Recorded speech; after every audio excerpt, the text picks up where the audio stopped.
What's up, gamesters? That's what I'm going to call you from now on, gamesters. It's like a mix of gamer and gangster. Today we're going to try something new. Hey, welcome to the official YouTube channel of the Kagli Media Empire. Watch out for the new streaming show, Kagli Origins, on the Kagli Plus app. Just kidding. Anyway, I'm your host, John Boobies, and if you're new to this channel, I usually create HD remakes and remasters of levels and assets from my favorite classic games, like Banjo-Kazooie and Earthbound. What you're about to see is the first episode of a new series, so let's see how this goes. Okay, enough preamble. Welcome to Fighter Forge! A new series where we imagine how iconic video game characters would look and play in a Super Smash Bros. Game. In this first episode, we're going to tackle one of my personal favorite characters and top picks for a spot on a Super Smash Bros. Roster, Doomslayer from the Doom franchise. In this video, we're going to take a look at Doomslayer's history, I'm going to present my case for why he should join Smash, and we'll brainstorm how he'd play, what kind of moves he'd have, and how he'd be presented in a hypothetical Smash Bros. Game. If any of that sounds at all interesting to you, stick around, and if you like what you see or what I have to say, consider hitting the like button to let me know. Without further ado, let's jump into this premiere episode of Fighter Forge! With the terror until it is done. Doomslayer, also known as the Doom Marine or Doomguy, is a veritable icon of the first-person shooter genre. In the early 90s, id Software was fresh off the success of Wolfenstein 3D, one of the first examples of a first-person 3D shooter.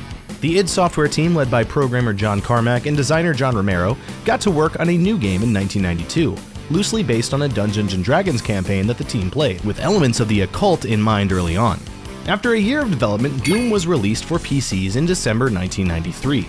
The game became a cultural phenomenon, acting as the granddaddy of all FPSs that came after. It had a healthy community of modders, map makers, and deathmatch players that kept the game fresh for the better part of a decade. id Software went on to release several episodes and expansions for Doom, as well as a full-on sequel in 1994, with its own expansions by TMNT making up Final Doom in 1996. Doom even jumped to the Nintendo ecosystem with an SNES release of the first game, and even an exclusive entry on Nintendo 64. Doom had built quite a legacy throughout the 90s, but by the end of the decade, the series was superseded by id's next big FPS series, Quake, and more ambitious games like Half-Life, GoldenEye 007, and eventually Halo Combat Evolved in 2001. By the mid-2000s, Doom was only around a decade old, but the industry had moved on to massive sprawling epics like Half-Life 2 and Halo 2. So Doom also evolved. Doom 3 is an atmospheric horror game, feeling more like a proto-Dead Space than a Doom game. The series was dormant for a good time after Doom 3, with rumors of yet another reboot swirling for years. That was until 2016. Doom 2016 needs no introduction. The game hit the industry like a BFG 10,000 with its frantic and kinetic arena-based gameplay, acting as the perfect alternative to the wave of generic military shooters that hit in the early 2010s. Doom 2016 was a major success and led to its own trilogy, including one of my favorite games ever made, Doom Eternal, and the, at the time of recording, upcoming prequel, Doom: The Dark Ages. As for the Doomslayer himself, well, his character history is actually pretty interesting. This upcoming segment will include some light spoilers for Doom 64, Doom 2016, and Doom Eternal. The Doom Marine, grandson of Commander Keen and great-great-grandson of BJ Blazkowicz, was once your average run-of-the-mill Space Marine. After being dishonorably discharged from the Space Marine Corps for refusing to fire on innocents, what a G, he was transferred to security over a United Aerospace Corporation base on Phobos, one of Mars's moons. Unfortunately, while he was stationed on this base, the UAC accidentally, maybe not accidentally, opened up a portal to hell. Because of this minor OSHA violation, the base was overrun with demons, and only one man could stop them from invading Earth. After fighting the legions of hell across both of Mars's moons, and venturing into hell itself, the Doom Marine was able to stave off the demonic threat, only to discover upon returning to Earth that, the demons already invaded Earth, killing billions, including Doomguy's own family and pet rabbit Daisy. What a bummer. And that's where Doom 2 starts, with Hell's invasion of Earth, and Doomguy's quest for revenge taking him back to Hell to defeat the Icon of Sin, finally putting an end to this first invasion of Earth. Years after the events of the first two Doom games, Doomguy was called upon once more to defend a space station from another wave of demons, yet again ending in a confrontation in Hell, with the Doom Marine taking on the mother of all demons, Not wanting a repeat of what happened in Doom 2, Doomguy decided to seal the gate to hell from the inside, trapping himself in hell to battle the forces of evil indefinitely. An indeterminate amount of time later, and for an indeterminate reason, Doomguy found himself in the realm of Argent D'Nur, his psyche broken by ages of battle and rage. Through years of training, however, Doomguy became a Knight Sentinel tasked with battling Hell's demonic forces on behalf of the Makers, basically a clergy of extra-dimensional angelic figures in the Doom universe. Doomguy's time with the Knight Sentinels seems to be the basis for the next game of the series, The Dark Ages. Over time, Doomguy earned a reputation among the demons he was tasked with exterminating and controlling.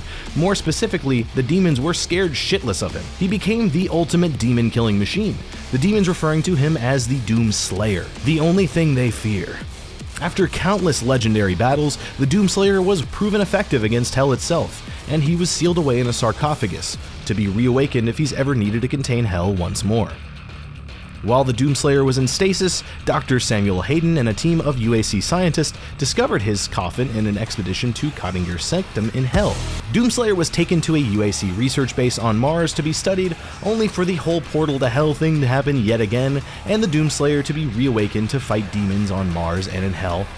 Again. Long story short, the demon horde makes its way to Earth again, and the Doomslayer in his rad space apartment rips and tears once more. That brings us more or less to the end of the canon Doom timeline. Doom Eternal and its DLC expansions act as a bookend to the series, at least for now, and Doomslayer has been a solid main protagonist for nearly the entire history of the franchise. Sure, in the early days between Doom and Doom 64, the Doom Marine had little in the way of personality and lore, and was completely replaced in Doom 3 by some other Marine, as Doom 3 is set in sort of an alternate timeline to Doom 1993. But when Doom came back with a vengeance in 2016, its new and improved Doom Marine came with it. Through some story events in Doom Eternal, it was confirmed that the Doom Slayer is indeed the same guy as the classic Doom Marine, and his history and lore was expanded. He went from being a space marine caught in the wrong place at the wrong time to a genuine force of nature, a reckoning for the evil of Hell in his own right. Basically, this guy's really cool, and I like him. I like him a lot. He's a cool guy. He's a big old hunk. So, with a slightly better understanding of who Doomslayer is and the history of the series he hails from, why exactly would this guy be a good fit for Smash? Oh shit! Everybody stay calm. The power of Christ compels you. The power of... Oh, so that's how it's gonna be. Okay, how about this, you son of a bitch? Whew. Oh, man, that's really annoying. I just bought that monitor. You know what, just cut to the next segment while I figure this out.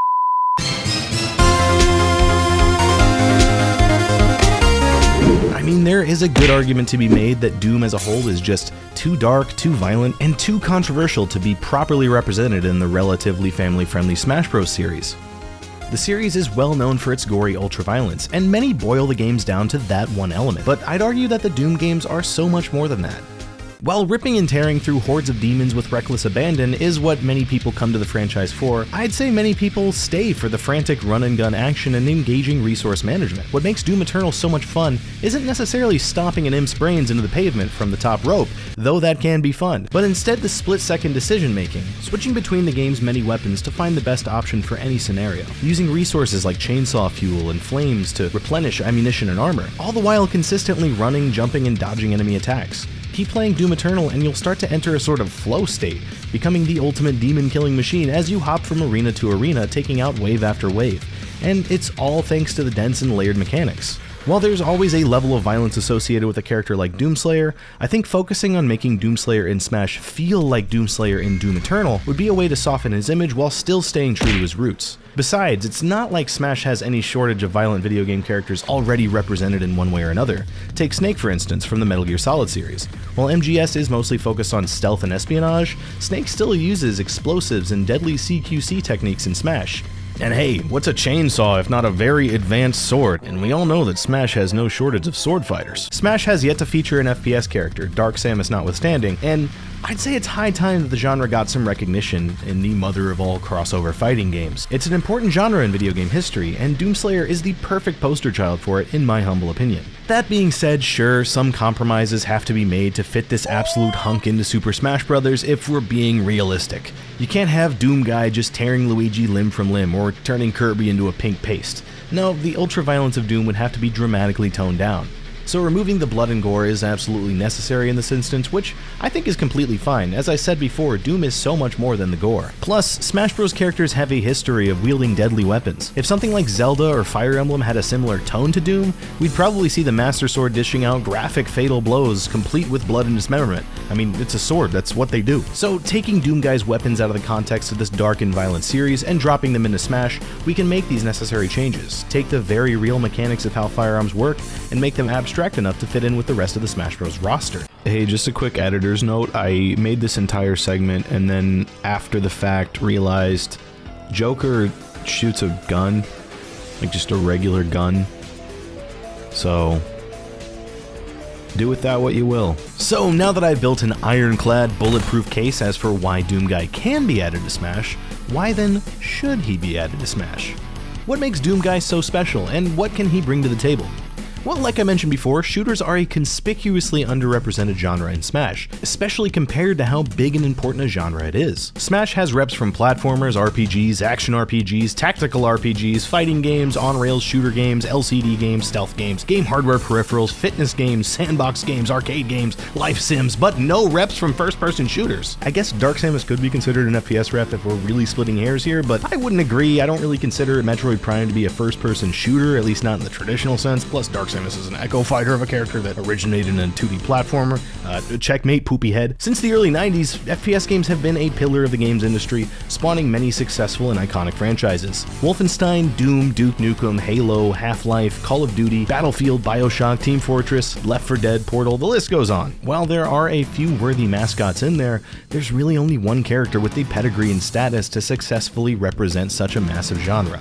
Okay, maybe two, but Doomslayer came first and I like him more.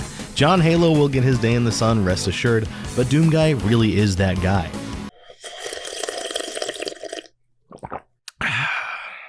So why is he such a good fit for a platform fighter like Smash, and how would he play? Oh, come on, man! Unbelievable. Hey, is Lucifer in? Yeah, I'll hold. Hey, Satan, can you tell your goons to just chill out for a second? I'm trying to record a video here. Yeah. Yeah. Yep. Alright, yeah, just, I mean, whatever you gotta do. Yeah. Alright, I'll see you later. Actually, I hope I don't see you later, if you know what I mean. Alright, take care, dickhead. Alright, as long as there's no more interruptions, let's get on with the next segment. In this next segment, we're going to dive into the old notebook and imagine how Doomslayer would look and play in Smash, what elements of his character we want to evoke and retain, and what fun gimmicks and mechanics we can pull from to make Doomguy truly unique. As for Doomslayer's appearance in Smash, I think his design in Doom Eternal is Doomguy at his most iconic and formidable. Eternal's Doomslayer is the perfect middle ground between Doomguy's design from the classic 90s Doom games and his high-tech redesign in 2016. It's stylish, with classic Doomguy's exposed biceps making an appearance, and his shredded abs absolutely tearing through his shirt replaced with a bronze ab plate. It has these broad design nods to the classic games with some of that modern utility to keep it grounded in Doom Eternal's more gritty sci-fi world. Basically, it's peak Doomslayer design, and its simple color palette allows for relatively straightforward recolors. In fact, Doom Eternal also gave us a modernized version of the classic Doomguy design, and this could easily become an alternate costume complete with its own set of recolors to fill out Smash's 8 standard color slots. Personally, I think that this is the best way to go. While there is a new Doom game around the corner, I think the Dark Ages setting and Doomguy design is just a bit too particular to be a good representation of the series as a whole. When I think of Doomslayer, my mind immediately goes to Eternal's design. So now that we have a general idea of how I think Doomslayer would be represented visually in Smash, the real question remains: how would he play? Well, dropping Doomguy into Smash, we have quite a few things to consider right off the bat. First of all, how would Doomslayer feel to move around? Every character in Smash has a number of attributes that affect how they move around and respond to character inputs. Weight, speed, jump height, and falling speed all factor into how a character feels in important ways. Looking at Doomguy's bulky build, you might expect him to be heavy and slow, hitting hard and tanking hits. He's a big guy, but big guys being slow, powerful tanks is a harmful stereotype, and it doesn't really apply to our boy Doomslayer. If you've played Doom 2016 or Doom Eternal, you know that the games are fast-paced and you're always on the move. There's no walking in Doom, and Doomguy cannot tank hits. One or two false moves and it's game over. So rather than making him slow and heavy in Smash, I'd say he's more in line with someone like Little Mac, a swift and light glass cannon. Sure, he can pack a punch, but his weight should be low enough to get knocked around a little bit if he gets caught in a bad situation, and his speed should be high enough to be able to dart around the stage fast enough to avoid incoming attacks, similar to how the gameplay in Doom Eternal feels. I think the feeling of moving around a stage in Smash Bros. Should match with the feeling of hopping around an arena in a modern Doom game, to put it simply. I think Doomguy's moveset should be firmly based in Doom Eternal's wide arsenal of weapons, as there's a lot to pull from. Each of the game's guns has its own set of upgrades that really bolster Doomslayer's options in battle. From the super shotgun's flaming meat hook to the plasma rifle's microwave beam, there's just no shortage of cool abilities that can be mined for special moves in Doom Eternal. Plus, many of the weapons in this particular game come from all over the Doom series. It really feels like Doomguy's loadout in Eternal is a love letter to the series' weapons as a whole. Some of Doom Eternal's new stuff also round out Doomslayer's arsenal, like the Crucible, Equipment Launcher, and Doomblade. All in all, I think Doom Eternal is the best basis for how Doomguy should be represented in Smash, both from a visual perspective and in his gameplay. Without getting too deep into specifics for reasons you'll see later, I think finding a way to include a variety of Doomslayer's weapons is important, not only to properly represent the Doom series, but also to faithfully adapt Doom Eternal's gameplay loop to Smash. A lot of what Doom is all about is reading each situation and using the right tool for the job on a moment's notice. And when you think about it, that's kind of what Smash is all about too. Being able to read your opponent and act accordingly is what separates an okay Smash player from a good Smash player. So I think Doomguy having a variety of options is a good way to marry the mechanics of Doom with the gameplay of Smash. Here's the basic idea I have for how we can include this weapon switching mechanic. Doomguy would have a basic set of attacks where he shoots a gun, doesn't matter which gun for now, but certain attacks like his jab, dash attack, and neutral air could involve firing quick volleys of ammunition from a gun. Let's say by default, Doomguy comes equipped with a heavy cannon, a large and powerful automatic rifle type weapon. So these attacks are quick long-range bursts from the heavy cannon, good for spacing but definitely situational. If an opponent were to get close and avoid these quick volleys, Doomguy would be in trouble and would probably need something a bit more powerful in short range. That's where the Doomslayer's neutral special comes in. Holding the B button brings up a wheel, kinda like Shulk's Monado arts in Ultimate. This would also act as a direct reference to the weapon selection wheel in Doom 2016 and Eternal. I think you can see where this is going. Moving the analog stick in the direction of another weapon equips that weapon, say the super shotgun, and boom, suddenly those standard heavy cannon attacks are now super shotgun blasts. These attacks are also situational, but now Doomguy has options for close range combat and long range spacing. As for how many weapons Doomguy should have access to, I think 4 different weapons would really give us a good balance of variety and utility. I think that the heavy cannon, super shotgun, plasma rifle, and ballista would offer the best balance and variety, all things considered. Maybe we could even implement an ammo system to incentivize players to switch up their playstyle, once again evoking the frantic gameplay of Eternal. Using these gun attacks would eat up a small chunk of ammo for each individual weapon, so when a player is running out of ammo on the heavy cannon, maybe they'd want to switch to the plasma rifle at the cost of lower damage output, but with the added benefit of potential electric elemental effects. There's definitely room for a lot of decision making with this kind of mechanic, and we can take it even further. I want to make one of Doomslayer's other special attacks dependent on which weapon Doomguy has equipped. I'm thinking Doomguy's side B special attack could be context sensitive depending on his weapon of choice. These side specials could be based on the previously mentioned upgrades available in Doom Eternal. For instance, if the super shotgun is equipped, using Doomguy's side B could launch his mighty meat hook, acting as a sort of command grab. If the meat hook successfully attaches to an opponent, it launches Doomguy towards that enemy, closing the distance and maybe even applying fire elemental damage. If the meat hook misses, however, Doomslayer is left vulnerable to attack. Or take the ballista's upgrade, the Destroyer Blade. Using Doomslayer's side special with this weapon equipped would send out a massive wall of Argent energy, sorta like Cloud's Blade Beam Limit Break, giving Doomguy a powerful spacing attack. Of course, these side specials would come with their own ammo costs, with something like the meat hook taking a small amount of shotgun ammo, and with the Destroyer Blade draining nearly all of the ballista's ammo. Refilling ammunition in Doom Eternal involves finding ammo pickups and strategically using Doomguy's trusty chainsaw.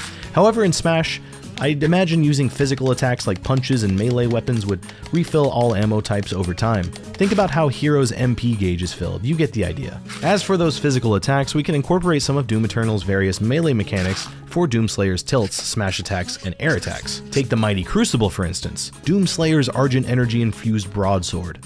This weapon could easily be used to slash and stab for Doomguy's up smash and forward tilt. We also have Doomslayer's chainsaw, the Doom blade, the little extendo blade on his left arm, and just a straight up blood punch. There are many options for melee attacks that we can apply to Doomguy's tilts, smash attacks, air attacks, and throws that can all work together to refill Doomguy's ammo gauges for those sweet firearms. And of course, no Smash Bros. Fighter would be complete without a Final Smash. There's really only one weapon across the entire series worthy of the Final Smash treatment. The BFG, otherwise known as the Big Friendly Gun, is a weapon that dates back to the original Doom, and it's appeared in every mainline Doom game since, and it's commonly cited as one of the greatest FPS weapons of all time.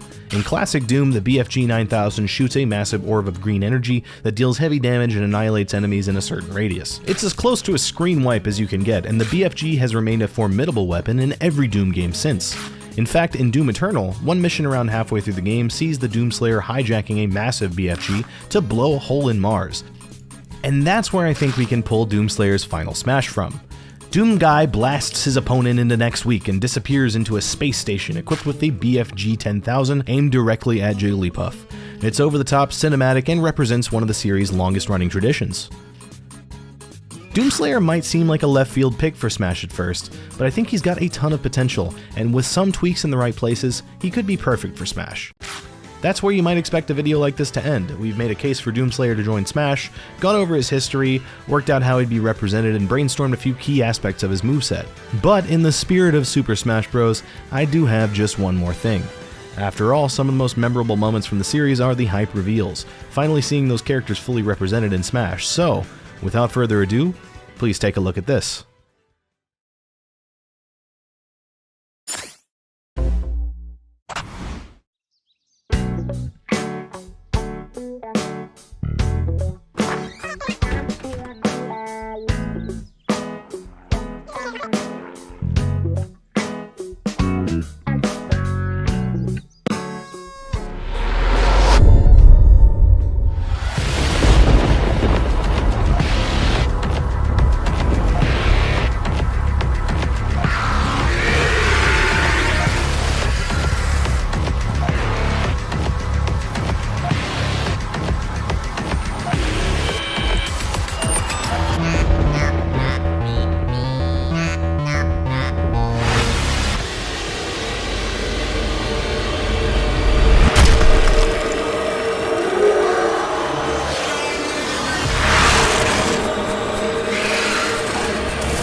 Oh hey, welcome back. Oh, you thought this video was over? Oh, we're just getting started. What you just saw was my take on what a Doomslayer reveal trailer might look like if he were to be announced in Super Smash Bros. When I started making this video, while I was in the planning and scripting stage, I animated and put together this cinematic reveal trailer. I wanted to evoke the hype pre-rendered reveal trailers of the Smash 4 and Ultimate eras from the get-go. Full transparency for this animated portion, I pulled assets from several sources, including models and animation data from Doom Eternal, Super Smash Bros. Ultimate, and the Animal Crossing series. In this trailer, I wanted to lean hard into the Animal Crossing Doom meme from a few years back. See, back in 2020, Doom Eternal and Animal Crossing New Horizons both released on the same day, inadvertently launching a new trend among fan artists, pairing Animal Crossing's bubbly mascot Isabelle with the hardened, demon-killing Doomslayer. Their unlikely friendship sparked the imaginations of artists everywhere, and honestly, I think their dynamic works really well. Doomguy is known to have a soft spot for animals, so I thought the world of Animal Crossing would be an unlikely yet fitting way to introduce Doomslayer to Smash. After all, Smash is probably the only place where these two characters could feasibly meet in an official capacity, so why not have fun with it? Okay, do you remember earlier when I said I just had one more thing? I do have just one more thing. See, I said it right there. Anyway, yeah, that was a lie. Welcome to the rest of the video, motherf***. Doomslayer! In this next segment, I'm going to show you all my ideas for Doomslayer's entire moveset. That's right, his entire moveset. When I was in the early planning stages for this video, brainstorming the weapon selection and ammo mechanics, mapping out the video structure, all that stuff, I also built out a detailed list of moves for Doomslayer to use in Smash. Everything from his specials, tilts, throws, to his smash attacks and even taunts. It's all there, and over the last few months I've been working in a secret bunker in an undisclosed location to animate all of it. So without further ado, let's jump into my idea for Doomslayer's moveset in Smash. This is the testing stage, a custom stage I created to show off what characters like Doomslayer can do. And here he is. Now keep in mind this is just for demonstration purposes. I'm no professional animator, so some of his moves might look a little janky, bear with me. As you can see, Doomslayer is swift on his feet, able to move around the stage at high speed. Doomguy's most basic attack is his jab, simply called Shoot. Tapping A once shoots a short volley of bullets from the heavy cannon, and repeatedly tapping A fires a continuous round from Doomslayer's weapon, which you can cancel by stopping the jab or moving. Keep an eye on Doomslayer's ammo gauge next to his fighter icon at the bottom of the screen. Overusing Doomslayer's jab will quickly eat up the heavy rifle's ammo pool, and Doomguy will be forced to switch up his playstyle. As for Doomslayer's tilt attacks, they utilize his melee arsenal and can offer quick boosts in ammo. For his forward tilt, Crucible Stab, Doomslayer thrusts the Crucible in a swift motion with quite a bit of range. For his down tilt, Slide Kick, Doomguy slides forward in a similar fashion to Simon Richter's down tilt. And for his up tilt, Doomblade Uppercut, Doomslayer extends his Doomblade and, uppercuts, with a sweet spot offering massive vertical knockback. With our opponent in the air, of course Doomslayer has a litany of offensive options via air attacks. Jumping into the air, Doomguy can tap A to perform his neutral air weapon volley. This attack fires multiple rounds in a wide spray in the direction Doomslayer is facing. For Doomslayer's forward air, mid-air blood punch, Doomguy uses his pure physical prowess to deliver a powerful spike punch like Mario, another absolute hunk. Doomslayer's back air, mid-air roundhouse is basically what it sounds like. I don't really have much of a point of reference for this attack. I feel like Doomslayer is just the kind of guy who can do a mid-air roundhouse kick. Doomslayer's up air, Crucible Uppercut, once again utilizes the power and range of the Crucible, with Doomguy slashing the blade in a wide arc above his head. And finally, Doomslayer's down air, Air Stomp, is a brutal stomping attack that can send opponents to their, doom. Using this attack off stage is a major risk that can lead to major reward. Chaining Doomguy's jab with tilts and air attacks can lead to some really fun combo opportunities. Next up, Doomslayer's smash attacks are more powerful physical attacks that can greatly replenish his ammo. His forward attack, Blood Punch, is a heavy chargeable punch attack. This move is a souped up melee attack in Doom Eternal that can stagger enemies, allowing for a satisfying glory kill. As a side note, I did kick around the idea of including glory kills as a mechanic, but I couldn't really figure out a way to make this work in Smash. I really don't know if Nintendo would give a green light to Doomslayer stomping Mario's brains into the pavement like I mentioned before. For Doomslayer's down smash, he whips out his trusty chainsaw, swinging it in a circular radius around his beautiful body. Man, this script is a lot hornier than I remember. The chainsaw in Doom Eternal is a bit more involved, taking in fuel to use, and giving the player a massive influx of ammo. I didn't want to overcomplicate things though, and this smash attack is more of a fun reference to an iconic Doom weapon.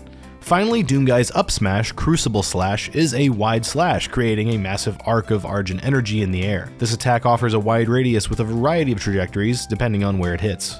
Doomguy's smash attacks actually fill up more ammo than his tilts and aerial attacks at the risk of vulnerability and timing. Before moving on to Doomguy's special attacks, we've also got his dash attack, Run and Gun.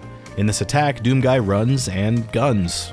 This offers a bit of mobility when Doomguy is firing a weapon, a tool for closing the gap between him and an opponent to get in their face. While Doomslayer is in an opponent's face, we can talk about his grab and throws. Doomguy, I think, should have a close-range grab, maybe to evoke a feeling of a glory kill mechanic in Doom 2016 and Eternal. In those games, after staggering an enemy, you can get up close and personal to brutally destroy them for a massive health boon. Like I said before, this sort of thing is definitely too violent for Smash, but having a close-range grab attack might give players a similar feeling. I don't know, I'm not Sakurai, I'm just a guy. Visually even, Doomslayer's throws could act as an E-rated replacement for glory kills.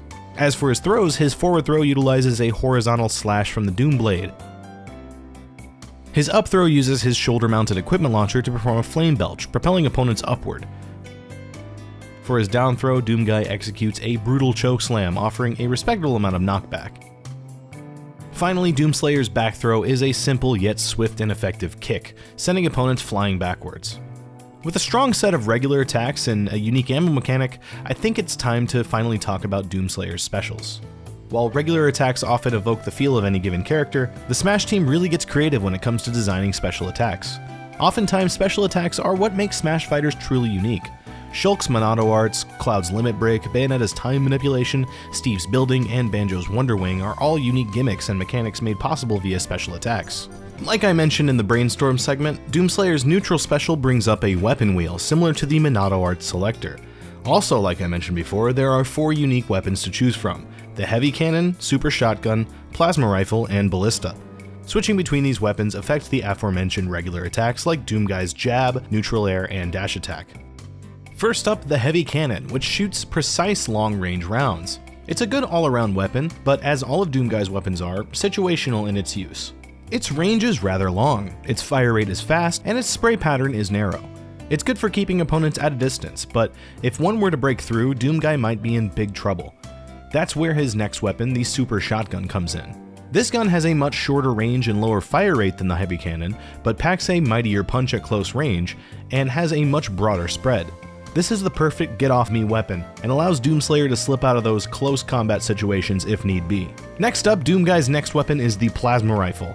This gun is much more similar to the Heavy Cannon, boasting a similar range, but offering a higher rate of fire at the cost of a less precise spread and lower damage output. The plasma rounds that this gun fires are unique in that they can pass through multiple opponents, making this weapon great for free-for-all battles.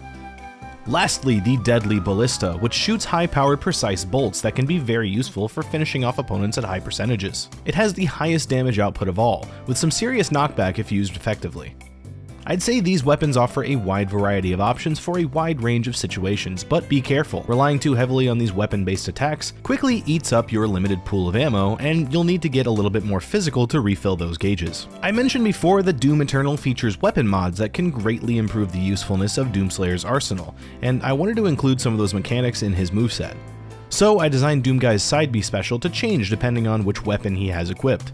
Effectively, this guy has 4 side specials, each of which has its own unique thing to bring to the table. First of all, with the Heavy Cannon equipped, Doomguy's Side B fires a barrage of mini missiles that fire off in random directions before locking in, racing towards the nearest opponent, finally individually exploding. Each mini missile is fairly low in damage and knockback, but when focused on one particular enemy, multiple mini missiles add up pretty quickly. Be careful though, as the mini missiles are less effective at dispatching multiple enemies at once, and they tend to have a mind of their own. They like to scatter and attack opponents at random, dividing the destructive power of the missiles as a whole. Another thing to note before moving on, the mini missiles come with their own ammo cost. Using mini missiles eats up quite a hefty chunk of ammo all at once, and overusing this attack will quickly drain the Heavy Cannon's ammo. Switching to the Super Shotgun, Doomslayer's Side B changes to the Meat Hook. In Doom Eternal, the Meat Hook is a versatile way to get around, essentially acting as a hook shot. Unlike the hookshot, however, the Meat Hook's targets are strictly anyone in Doomguy's way. In the context of Smash, the Meat Hook works in a very similar way, traveling in a straight line until it hits an opponent, which sends the Doomslayer flying forward, briefly stunning the target. This quickly closes gaps and puts Doomslayer in a good position for a finishing Smash attack. However, if the Meat Hook misses its target, it'll leave Doomguy out in the open to attack for a moment before the Meat Hook fully returns to the Super Shotgun. This makes the Meat Hook a high-risk maneuver, and so I think this, in addition to the fact that the Meat Hook doesn't really offer that much damage in and of itself, should affect the ammo cost of using this special attack. The Meat Hook indeed does not use any ammo, but it takes a skilled player to use this maneuver effectively. Oh, and the Meat Hook can also be used as a tether recovery off stage. Next, the Plasma Rifle's side special is the Microwave Beam. In Doom Eternal, the Microwave Beam is a concentrated stream of microwave radiation that rapidly burns enemies until, well, you know. The Microwave Beam in Smash has a long range and will attach itself to nearby opponents, continually damaging them until the Plasma Rifle runs out of juice.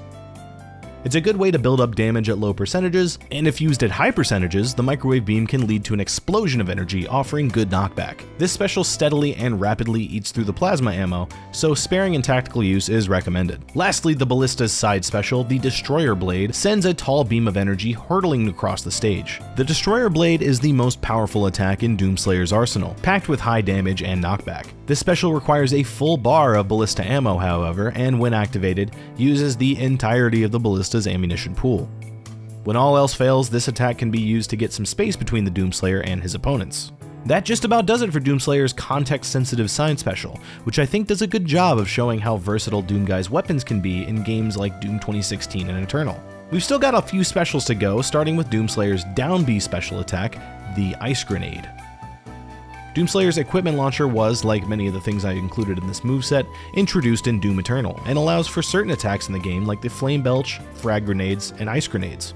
In Smash, Doomguy's down special lobs an ice grenade from the equipment launcher, which then bounces on the ground for a moment before exploding in a flurry of ice, instantly freezing opponents unlucky enough to be within its blast radius, similar to the Ice Climber's Blizzard attack. Finally, Doomslayer's up special recovery attack, Rocket Jump, is one last love letter to the first-person shooter genre. Here's a bit of an epic gaming history lesson for the uninitiated out there. Rocket jumping is a technique made popular in multiplayer FPS games, particularly in classic deathmatch arena shooters like Quake, Team Fortress 2, and yes, even the original Doom. It involves aiming a rocket launcher at your own feet and firing, using the explosion to propel yourself upward. Not recommended for day-to-day use, but in those classic arena shooters, it was a clever way to manipulate a game's physics engine to get around faster. A risky way to outmaneuver your opponent to be sure, as the explosion often damaged the player performing the technique, but very effective in capable hands. As Doomslayer is not only an iconic character in his own right, but a representative of the first-person shooter genre as a whole, I think calling back to this ancient competitive technique in Smash was only appropriate. When using the rocket jump on solid ground, Doomslayer simply aims and fires at his feet, propelling himself with upward momentum. When used in the air or off stage, however, well, things get a little bit more interesting. Doomslayer still aims his rocket launcher downward, but the explosion takes a little longer to go off, opening the door to using this attack offensively. Say there's an opponent directly below Doomguy, attempting to use their own up special to finish him off. Using Rocket Jump, now Doomslayer has an effective defense for attacks coming from below. If no one is below Doomslayer, however, the explosion is delayed, leading to a diminished propulsion effect. Strategic use of the Rocket Jump is key, and understanding the variables that play into its propelling effect can save Doomslayer from a bad offstage situation. This all begs the question, should Doomguy take damage from using Rocket Jumps? The answer I came to may shock you. I really don't know. There are pros and cons to both options. Him taking damage by using this move would be more realistic and faithful to its roots, but could also be quite annoying if a player finds himself using rocket jumps quite often. Although there's another character in Smash Bros who already takes damage when they use certain attacks, Pichu, and I don't really hear people complaining too much about that. What do you think? I'd like to hear your opinion down below. And yeah, those are all the ideas that I had for what Doomslayer's moveset could look like in Smash, all centering around a satisfying gameplay loop inspired by Doom Eternal. Use and switch between your weapons, run out of ammo, use physical attacks to refill your ammo, rinse and repeat. I think I did a pretty good job in representing multiple facets of Doomguy's history and arsenal across the Doom series, while also offering a variety of options to the prospective Smash player. But I can't help but feel that I'm forgetting something. Oh yeah, of course, Doomslayer's Final Smash. I already went into my ideas for a Final Smash for Doomguy in the Brainstorm segment, so I'll just shut up and leave you with Doomguy's Final Smash, BFG 10,000.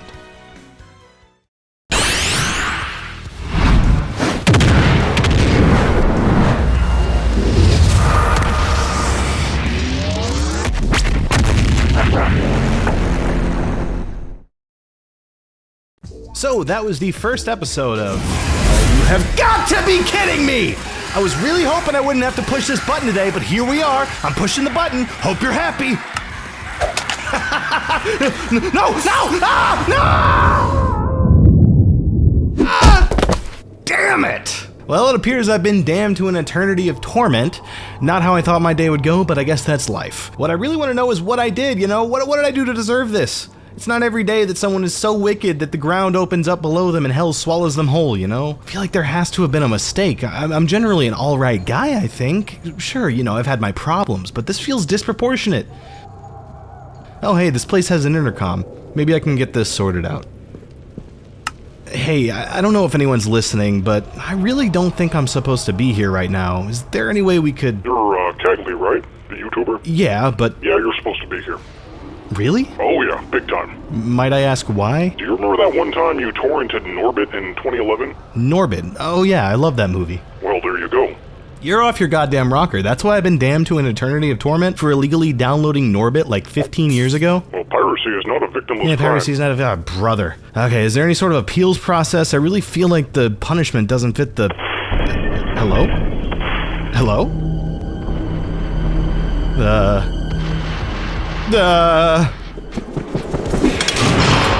Oh, Doomguy! It's really you! Oh, look, man, I'm in a real predicament here. I was just recording a video and I got dragged down here for torrenting Norbit like 15 years ago. It's a long story, but I could really use your help. Oh, okay, upsy daisy, alright. Hey, Doomguy. Thanks, man. No problem, Kaggy. What the fuck? Wow! Oh! Oh! Well, that was weird. So that was the first episode of Fighter Forge. I hope you enjoyed this video, and I hope you look forward to seeing more in the future. I have an absolute laundry list of characters that I'd like to tackle in the future, but if there's a character that you'd like to see, let me know with a comment, and you can help me decide who's next. If you'd like to support me financially, head over to patreon.com/Cagley and sign up for my $5 tier to get exclusive screenshots, renders, and content, as well as your name in the credits of every video going forward. I also have a $10 artist tier if you want to check out the 3D assets from my previous remake videos, as well as some other random scenes and models I've uploaded there. On a more general note, I've got a bunch of videos in the pipeline, including more Fighter Forge, remakes, as well as some other fun surprises coming soon. Hit the damn like button, subscribe, send me $14,000 in unmarked bills. I'll see you in the next one, baby.